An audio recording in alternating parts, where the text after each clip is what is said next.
Hey friends, welcome back to the channel. Pharaoh here. I hope everybody had a great Thanksgiving with their loved ones.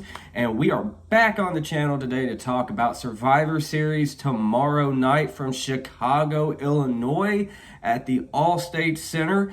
And we have 5 matches on the card. Really, the only selling point for me on this pay-per-view is the 2 WarGames matches, and we'll talk about those from the men's and women's divisions respectfully. We also have 2 championship matches on the card, so let's go ahead and talk about it. First is the Intercontinental Championship, Gunther defending against The Miz in what could be a Raw main event, honestly.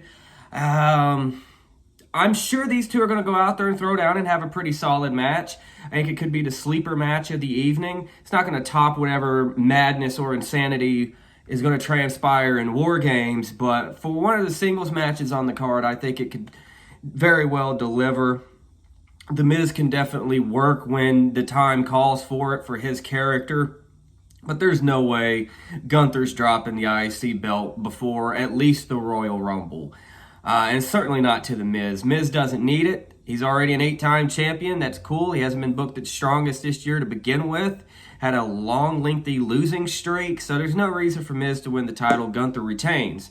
Another championship match off of Monday Night Raw. 0 off of SmackDown for this show because, well, we have 2 part-time male singles champions, so... But this is for the Women's World Championship. Rhea Ripley defending against Zoe Stark, who has, had quite the 2023 since debuting on Raw in the main roster and at one point being aligned with Trish Stratus and feuding with Becky Lynch. She's definitely been in the mix.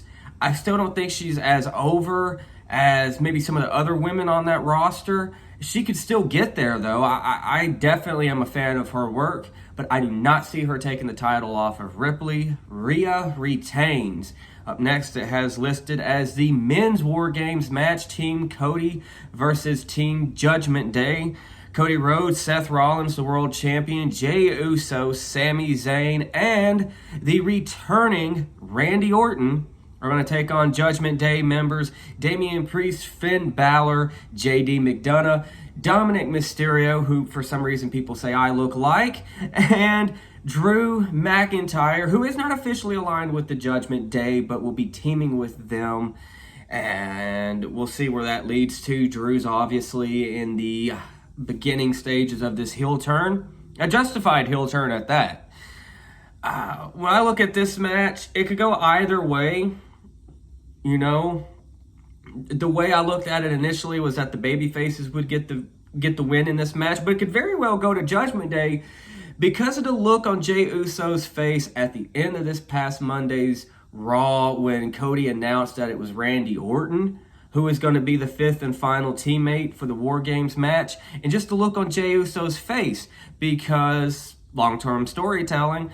The last time Randy Orton was in a WWE ring and competing, he was feuding with the Bloodline. He, Matt Riddle, RK Bro, they dropped the Raw Tag Team titles to the Usos, and we haven't seen Randy since. So there's history there. Could Randy Orton end up screwing his team over by, say, RKOing Jey Uso? I'm confident in saying that Randy's probably going to be the last person to come out for his team.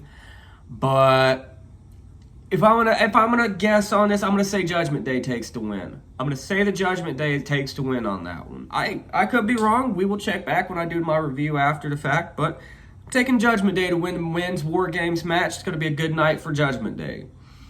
After this, match from SmackDown that really could be a match on SmackDown. Carlito versus Santos Escobar. Speaking of people who have went through recently justified heel turns, Santos Escobar, who came out last week on SmackDown repping his best Tony Montana fit. I really dug that. Santos is going to win this match. It'd be stupid for him not to get the W on this one. Carlito's going to be fine. It's not like he's competing for a world championship anytime soon.